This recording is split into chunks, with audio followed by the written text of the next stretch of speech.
Hello friends, आज हम लोग पार्ट 2 पढ़ने वाले हैं प्रॉफिट एंड लॉस का। तो चलिए शुरू करते हैं। देखिए फ्रेंड्स, ये इस टाइप से क्वेश्चंस बहुत सारे इसमें पूछे जाते हैं। तो इसमें कैसे इसको सॉल्व करेंगे हम लोग वो आज समझेंगे। इसमें जैसे कि ये क्वेश्चन क्या कह रहा है कि क्रय मूल्य और विक्रय मूल्य का अनुपात कितना दिया हुआ है, 20/23। ठीक है। तो चलिए इसको कैसे लिखते हैं पहले तो वो समझ लेते हैं। मैंने आपको बताया था क्रय मूल्य को हमेशा मैं क्या लिखूंगा, सीपी, और विक्रय मूल्य को क्या लिखूंगा, एसपी। ठीक है। तो अगर पूछा है कि इनका अनुपात कितना दिया हुआ है, 20/23। ठीक है। तो अब इसमें पूछ क्या रहा है, प्रतिशत लाभ बताइए। ठीक है। तो प्रतिशत लाभ के लिए मुझे लाभ पता होना चाहिए, और उसके बाद फिर कॉस्ट प्राइस पता हो तो मैं उसको अपॉन में करके मल्टीप्लाई 100 करके निकाल सकता हूँ। ठीक है। तो अब क्योंकि देखिए यहाँ पर मेरा कॉस्ट प्राइस मेरे अकॉर्डिंग कितना है, 20, और मुझे लाभ कितने का हो रहा है, 3 का। ठीक है। 20 की चीज है कॉस्ट प्राइस, और सेलिंग प्राइस कितना है, 23 है, तो कितने का प्रॉफिट हो रहा है, 3 का। ठीक है। तो 3 का जो प्रॉफिट हो रहा है मुझे, वो कॉस्ट प्राइस कितने, 20 के ऊपर हो रहा है। ठीक है। तो परसेंट जो मुझे गेन होगा या प्रतिशत लाभ जो होगा वो कितना होगा, 3/20 और गुणे 100। ठीक है। तो इस तरह से इन क्वेश्चंस को हम लोग जल्दी से सॉल्व कर लेते हैं। तो 20 पंचे 100 और 5 तियां 15, यानी कि कितना परसेंट, 15% का लाभ हो रहा होगा। ठीक है। इसी सेम क्वेश्चन को थोड़ा सा और घुमा के कैसे पूछता है, वो बोलता है कि 15 वस्तुओं का क्रय मूल्य 12 वस्तुओं के विक्रय मूल्य के बराबर है। देखिए क्या बोल रहा है कि 15 वस्तुओं का क्रय मूल्य, क्रय मूल्य को मैंने क्या लिखना है, सीपी। तो 15 वस्तुओं का सीपी जो है वो किसके बराबर है, 12 वस्तुओं के विक्रय मूल्य यानी कि एसपी के बराबर है। तो देखिए सेम क्वेश्चन फिर से बन गया, सीपी अपॉन एसपी मेरा कितना आ जाएगा, 12/15। ठीक है। तो इसको आप चाहें तो काट लीजिए, 3 से देखिए कट रहा है, तो 4 तियां 12 और 5 तियां 15। ठीक है। तो अब देखिए कॉस्ट प्राइस मेरा कितना है, 4 है, और सेलिंग प्राइस कितना है, 5 है। तो मेरे को लाभ कितने का हो रहा है, 1 का। ठीक है। 1 का लाभ कितने पर है, 4 पर। ठीक है। तो 100 से फिर से इसको मल्टीप्लाई कर लीजिए, तो आपका आंसर कितना आ जाएगा। इस केस में उसने पूछा था प्रतिशत लाभ या प्रतिशत हानि बताइए, तो मुझे क्या होगा, पहली चीज तो लाभ हो रहा है, और दूसरे कितने का लाभ हो रहा है, 25% का लाभ हो रहा है। ठीक है। नेक्स्ट क्वेश्चन इसी टाइप का देखते हैं।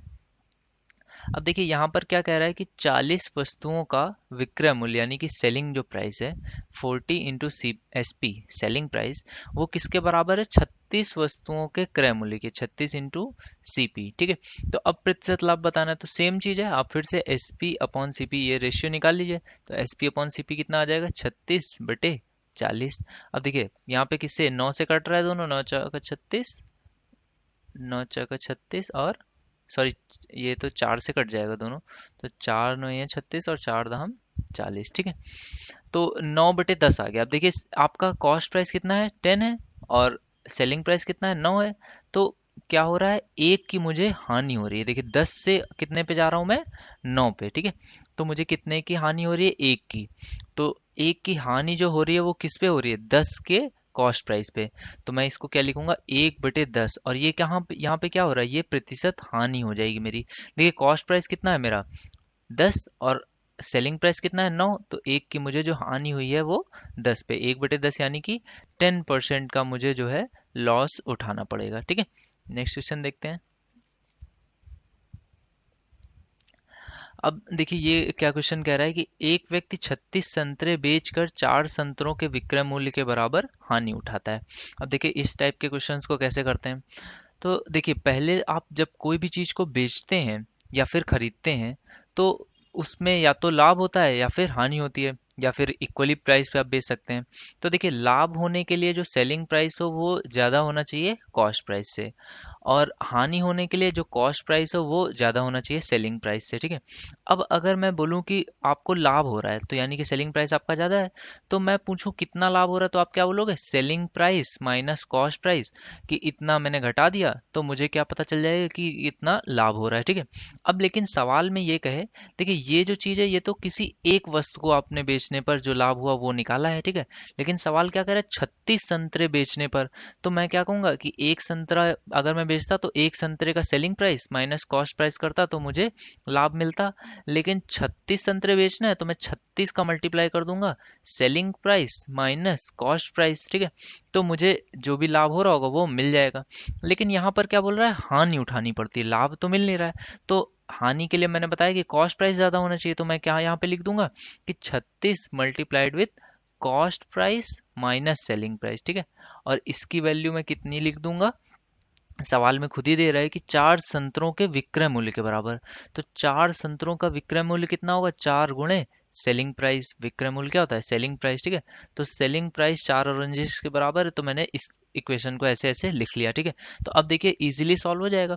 तो 36 SP 36 CP minus 36 SP is equal to 4 SP, ठीक है। तो ये क्या हो जाएगा, 36 CP बराबर 40 SP, ठीक है। 36 और 4 40, तो 40 SP आ गया। अब देखिए ये प्रीवियस क्वेश्चन जैसा बन गया है, मुझे CP/SP का रेशियो अब मिल गया। ये कितना हो गया, 40/36। ये किससे कट जाएगा, 4 से फिर से कट जाएगा, तो 4 दाम 40 और 4 9 36, ठीक है। तो अब देखिए सीपी मेरा कितना है, 10 है, और बेच में कितने में रहा हूँ, 9 में। तो मुझे एक की हानि हो रही है कितने में से, 10 में से, ठीक है। तो 1/10 यानी कि मुझे कितने प्रतिशत हानि होगी, 10% की हानि हो जाएगी, ठीक है। तो इस तरह से हम लोग इन क्वेश्चंस को सॉल्व कर लेते हैं। नेक्स्ट क्वेश्चन देखते हैं। अब देखिए यहाँ पे भी क्या कह रहा है कि 250 संतरे बेचने पर 50 संतरों के विक्रय मूल्य के बराबर लाभ होता है, ठीक है। तो प्रतिशत लाभ बताइए। तो अभी मैंने आपको बताया था कि अब जब लाभ हो रहा है तो अब क्या होगा, सेलिंग प्राइस ज्यादा होगा कॉस्ट प्राइस से, ठीक है। तो मैंने ये 250 संतरे बेचे और इससे मुझे कितना लाभ हो रहा है, 50 संतरों के विक्रय मूल्य के बराबर, ठीक है। यहाँ पे जरूरी नहीं है विक्रय मूल्य, यहाँ पे कुछ भी हो सकता है। विक्रय मूल्य बोल रहा है तो मैंने विक्रय मूल्य यहाँ पे SP लिख दिया, ठीक है। अब इक्वेशन को आप सॉल्व कर लीजिए। तो ये 50 SP है, यहाँ पे 250 SP है, तो ये इधर आएगा तो कितना बचेगा, 200 SP और बराबर 250 CP, ठीक है।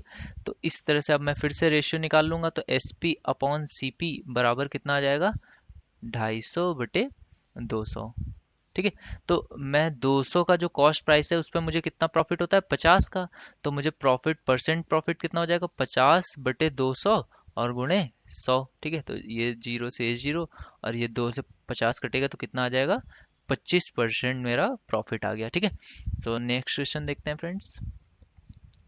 अब देखिए यहाँ पे एक क्वेश्चन क्या कह रहा है कि एक दुकानदार अपनी वस्तु को 5% लाभ पर बेचता है। यदि वह 136 रुपये कम ले तो 12% की हानि होने लगती है। तो क्रय मूल्य बताइए। तो मैंने आपको बताया था कि हमेशा जब भी क्रय मूल्य पूछे तो आप क्या कीजिए, पहले तो क्रय मूल्य को 100% मान लीजिए कि मैंने जो चीज़ खरीदी थी वो मैंने 100 रुपए की खरीदी, ठीक है। अब अगर मुझे इस पे 5% लाभ चाहिए तो मैं इसे कितने में बेचूंगा, 105 में। और अगर मुझे 12% हानि चाहिए होगी तो मैं कितने में बेचूंगा, 88 रुपये में। 12% इसका निकाल के 88 रुपये में बेचूंगा, ठीक है। तो मेरे अकॉर्डिंग अगर मैं इसको हानि चाहिए तो 88% में और लाभ चाहिए तो 105% में बेचूंगा। तो मेरे अकॉर्डिंग इसके बीच में कितना अंतर आया, देखिए यहाँ पे ये कितना है, 12 कम है 100 से और यहाँ पे 5 ज्यादा है, तो 12 और 5 17% का मेरे अकॉर्डिंग अंतर आया, ठीक है। लेकिन सवाल में क्या कह रहा है कि 136 रुपये कम ले। पहले वो 5% लाभ यानी 105% पे बेचता था, लेकिन अब उसे 12% की हानि हो रही है।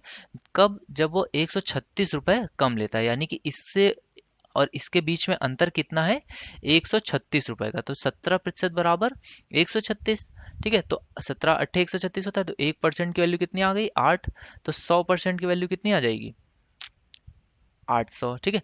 अब देखिए इस तरह के सवाल आते हैं और अगर आप सवाल में इतना समय देंगे जबकि ये सवाल कुछ सेकंड्स का है तो फिर आपको पेपर में कुछ और सवाल छोड़ने पड़ जाएंगे। तो आप इस सवालों को शॉर्टकट समझिए कैसे आपको करना है। देखिए जब भी लाभ और हानि दी हो, यानी कि लाभ और हानि है तो एक तरफ ये पॉजिटिव होगा एक तरफ निगेटिव होगा, ठीक है। 100 के अगर ऊपर गया तो लाभ हो रहा होगा, नीचे गया तो हानि हो रही होगी। तो जब अपोजिट चीजें दी हो तो आप उन्हें क्या करिए, ऐड कर दीजिए, ठीक है। तो यहाँ पे 5% लाभ है और यहाँ पे 12% हानि है, ठीक है। तो लाभ और हानि, तो आप क्या कीजिए, उन्हें ऐड कर दीजिए। 17% बराबर जितना उनके बीच में डिफरेंस हो, यानी कि 176 रुपये कम लेने पड़ रहे हैं, तो 17% बराबर 136, ठीक है। अब यहीं पर अगर होता कि लाभ 5% है, अगर 136 रुपये बढ़ा के दे तो 12% का लाभ और होगा, 12% का लाभ हो जाएगा, ठीक है। तो उस केस में आपका क्या होता है कि 5% पहले लाभ हो रहा था प्लस का, और अब कितने का हो रहा है, 12%। तब आपको क्या करना पड़ेगा, उनके बीच का अंतर निकालने के लिए बड़ी वैल्यू से छोटी वैल्यू को आपको घटाना पड़ेगा। तो अगर सेम क्वेश्चन होता और यहाँ पे 12% का लाभ हो रहा होता तो मैं क्या करता, 12 - 5 यानी कि 7। 7% बराबर हो जाता मेरा 136। ठीक है, तो उस केस में मैं इस इक्वेशन को सॉल्व करता। ठीक है, तो इस टाइप से नेक्स्ट क्वेश्चन को देखते हैं कैसे हम लोग जल्दी जल्दी इन क्वेश्चंस को सॉल्व कर लेंगे। ठीक है, तो यहाँ क्या बोल रहा है, 70% की हानि, और यहाँ पर क्या है, 18% का लाभ। और कितने रुपए का अंतर आ रहा है, 560 रुपए अधिक में बेचने पर। ठीक है, पहले हानि थी, अधिक में बेचा तो लाभ होगा, ऑब्वियस सी बात है। तो 18 और 17 मेरे अकॉर्डिंग कितना हो गया, 35%। और सवाल में 35% की वैल्यू कितनी दी है, 560। तो आप इसको सॉल्व कर लीजिए। देखिए 7 से दोनों कट जाएंगे, 7×5 = 35 और 8×7 = 56। ठीक है, तो 8 आ गया। तो अब देखिए 5% की वैल्यू आपको कितनी है, 80। तो आप या तो चाहे तो 1% की वैल्यू निकालिए, या फिर सीधे से आपको 100% यानी कि क्रय मूल्य पूछा गया है, क्रय मूल्य। तो 100% में इसमें मैं क्या करूं, 20 का मल्टीप्लाई कर दूं। तो इसमें भी 20 का मल्टीप्लाई हो जाएगा, तो ये कितना आ जाएगा, 1600 रुपये। ठीक है, तो 1600 रुपये उसका क्रय मूल्य आ गया। ठीक है, नेक्स्ट क्वेश्चन देखते हैं। अब जैसे कि ये क्वेश्चन है, इसमें क्या बोल रहा है, एक व्यक्ति अपनी वस्तुएं 8% लाभ पर बेचता है, 200 रुपये अधिक कर दे, 270 रुपये, तो कितना हो जाएगा, 13% का लाभ। तो देखिए अंतर कितने का है, 8 और 13 में कितना, 5%। तो 5% का जो अंतर है वो उसकी वैल्यू कितनी है, 270 रुपये।